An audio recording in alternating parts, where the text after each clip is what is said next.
Welcome to Moments with Marianne. This is your host, Marianne Pastana, and we're here today with special guest, Brad Meltzer, who's here to share with us his hot new thriller, The Viper, and his children's book, I Am Princess Diana. From page-turning suspense to stories that inspire young readers, Brad Meltzer has a book for everyone. Now, many of you know Brad Meltzer. He's been on the show before. He's an Emmy-nominated #1 New York Times bestselling author of The Lightning Rod and 12 other best-selling thrillers. He also writes nonfiction books like The JFK Conspiracy and Ordinary People Change the World kids book series. Brad is also the host of Brad Meltzer's Decoded on the History Channel and is responsible for finding the missing 9/11 flag with his show, Brad Meltzer's Lost History. So welcome to the show, Brad Meltzer. So good to be back. Oh my goodness, what an honor it is to have you here. And I've got to tell you, once I picked up this book, and I know I've said this about every book you write, but this one tops the charts. I could not put this book down. I mean, it's such a great read. I appreciate it. And let's jump right into it. It starts, a man walks into a funeral home and he's carrying his favorite blue suit because he's got a terminal disease and this is the suit he wants to be buried in. Now, if you go to a bank and you open up a safety deposit box, paperwork gets filed, which means the government can eventually track it. Same thing with you go to the UPS store and you open up a PO box. But if you secretly sew something into the lining of your favorite suit and you hand that suit over to your local mortician, you have the ultimate hiding spot. Man goes back to his hotel room. There's a guy with a gun waiting who says, "Where is it?" Man says, "I don't know what you're talking about."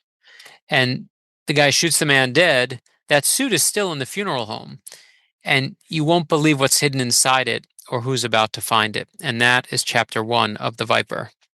Oh my gosh, such a great read. Well, and so for readers that are new to this saga, is this a book that they can dive into without having to read the previous books? Of course, in fact, Alex Michaelides on the cover, his blurb says, "The perfect book to meet Ziganola. You don't have to read anything else. You can just jump in. If you like that setup, come join the party." And I always write The Viper, or any of my books, so that you can jump right in as a standalone.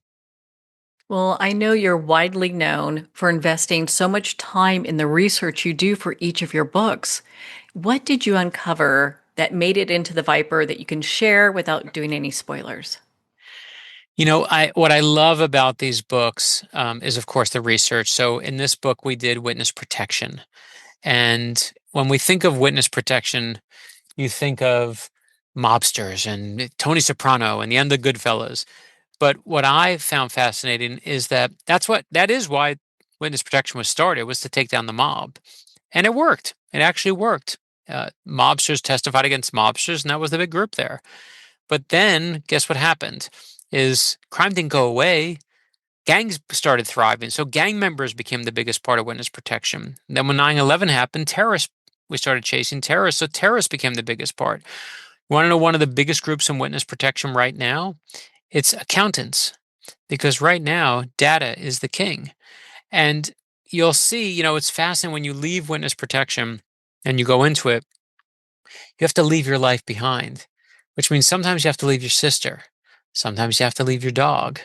And there's a real pull like that. People can do that for a couple months, but there's a pull of your past and a pull of your loves. And, I know what I would do with my dog. I know what I do with my sister. 6 months later, I'd be like, I just want to make sure they're okay. And I promise you, when you read The Viper, you will never look at witness protection the same way again. Mm-mm-mm. Well, and I know one other caveat that you're really good about is interweaving these real life experiences and situations into your storytelling. So, what brought the veteran mental health aspect as one of the points of focus in your book? When I started researching veteran health, people used to die in wartime in Iraq and Afghanistan, of course, by being shot, by being killed, by stepping on a mine, but not today. You know what's killing our soldiers right now in the military? Our men and women who sign up for the country is suicide. Do you know that you are, since 9/11, 4 times more likely to die from suicide than you are from combat? That means for over 30,000 soldiers, that's the end of the run. And that number just devastated me when I heard it. And, as someone who mental health has been a big issue for, I put it in my books. I want people to know and read that. The only way we get past it is if we talk about it. And I hope that people who are reading this book are realize that they're not alone. And I think for me, it also came from my own family. There's the last thing that I put in the book was the opening quote.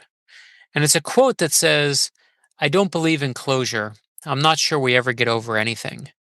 And Marianne, I'm like, why does that quote affect me so much? And I realized it goes back to my dad.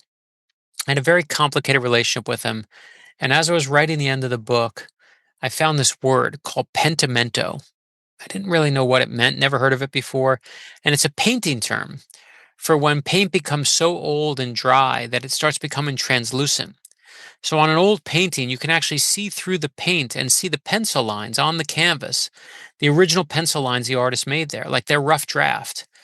A woman's skirt that goes to the left is now sways a little bit to the right because they changed their mind. It's like any rough draft filled with regrets, filled with mistakes and things they wish they could take back. And then it dawned on me that all of us are rough drafts. All of us have past versions of ourselves and filled with regrets, filled with mistakes. But you can't make a masterpiece without them. And I realized then that closure is overrated. What you have to do is love yourself for who you are. My mom passed and I wrote a book about someone burying their mom. My dad passed and I wrote a book about someone who lost their dad. But when I was working on The Viper, I realized that I just hadn't forgiven my father. And that forgiveness wasn't for him, it was for me. And I think when I wrote The Viper, the one thing that came through to me is I won't call it closure because again, closure is overrated, but I think it's just to find a little bit of forgiveness with my dad. It sounds like it was a healing process for you, even though the book is it's in many ways it's a really big thriller. It was, and I didn't know that when I was writing it. It wasn't until I was done, and when I found that quote about closure, I was like, why is this striking me like a trident in my chest? But that's the beauty of a novel. Right. I can keep giving you like great research that I've done and these stories, and that's fine. But to me, the best part of a novel is what's underneath it. Where does it come from? What the artist put of themselves in there? And I didn't even know I was doing it, but it was clearly what I was struggling with. Every character in the book is kind of looking into their past. And we all know if you look in your past, all you see are regrets. And if you look into your future and care about all, what's coming, all you're worried about, it's just anxious. Is it going to happen? Am I going to get what I want? And the only way to calm yourself down sometimes is just to be right here in the present. And I think that's what novel writing is for me. It's the one place where the whole world fades away and I don't get caught up in the past and I don't get caught up in the future, that I just get to be right here and right now and everything else disappears. And I owe The Viper a great deal for that. Well, Brad, I mean, you're someone I greatly admire both for your writing skills and the way you show up in the world. And I don't want to talk too much more about the Viper because I think we'll get into some areas that we don't want to get into with spoilers. Let's pivot over to your children's books. You're doing some amazing children's book. What is the latest one you'd like to share with us? When I came on this show when we started our children's book series. I'm Amelia Earhart and I'm Abraham Lincoln. Books designed to give my kids better heroes to look up to. And we've done I Am Rosa Parks and I'm Dr. King, and those are obvious picks. That's who we'd all pick if we have to pick someone. But as we got into the current time, we started looking around and saying, what do kids actually need? So we did We Are the Beatles to teach people to come together, stop fighting with each other. And these are illustrated kids books for kids age 4 to 12 years old. But then I started realizing, again, my focus on mental health. How do we give kids heroes about mental health? And I realized that what I wanted to do was we did I Am Simone Biles, a book truly about mental health. And I love the fact that that's our first book about mental health. But the new one that's coming out and that will be out next week is we're doing our first book about empathy. And so we did I Am Princess Diana. And I love this book and can't wait for people to read I Am Princess Diana. Now, with I Am Princess Diana, what was the collaboration like? Because I know you're usually very heavily involved with that. Yeah, so Chris Eliopoulos is our amazing artist, and he always is just, eh, he and I work so closely on what we want the messaging to be. And what was so beautiful about this book is Diana was someone who, before her, there were, if you were in the royal family, you would go and have a charitable event on the weekend.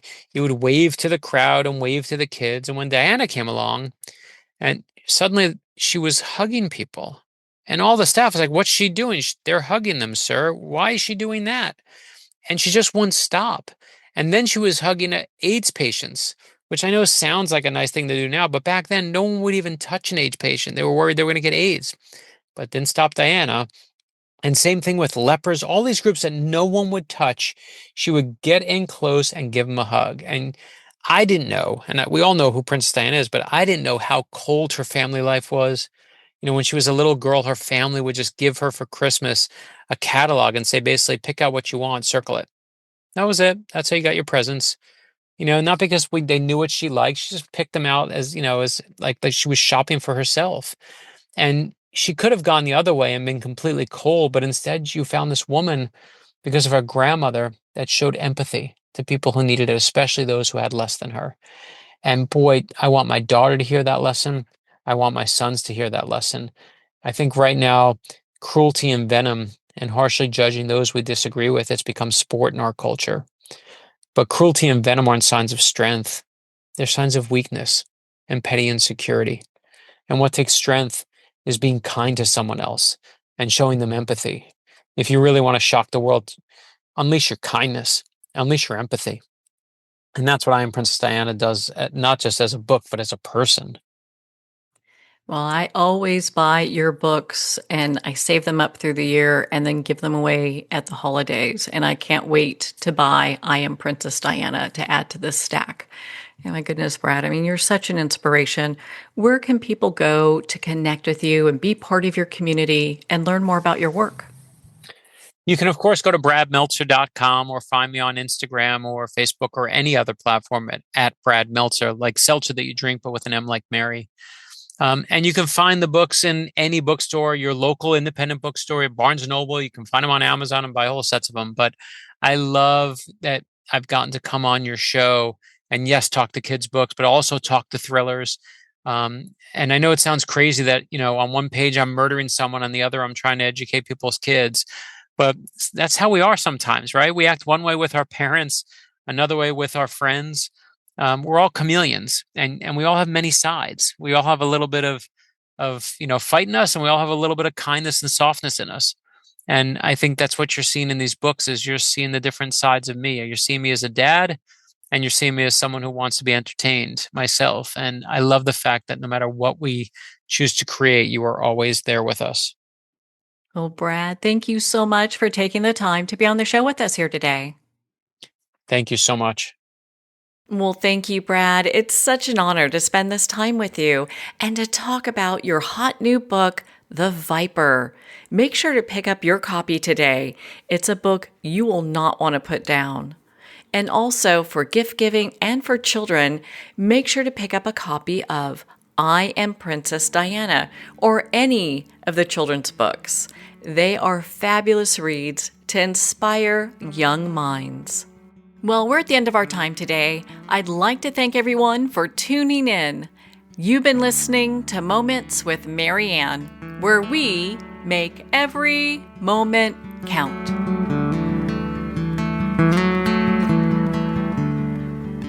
In a single moment, your life can change. Moments with Mary Ann is a transformative hour that covers an endless array of topics with the best of the best. Her guests are leaders in their fields, ranging from inspirational authors, top industry leaders, and business and spiritual entrepreneurs. Each guest is gifted and a true visionary. A recognized leader in her own work, and while teaching others to develop, refocus, and grow, Mary Ann will bring the best guest and sometimes a special surprise. Don't miss this. You never know just which moment will change your life forever. Make sure to tune in and visit momentswithmarianne.com for more information.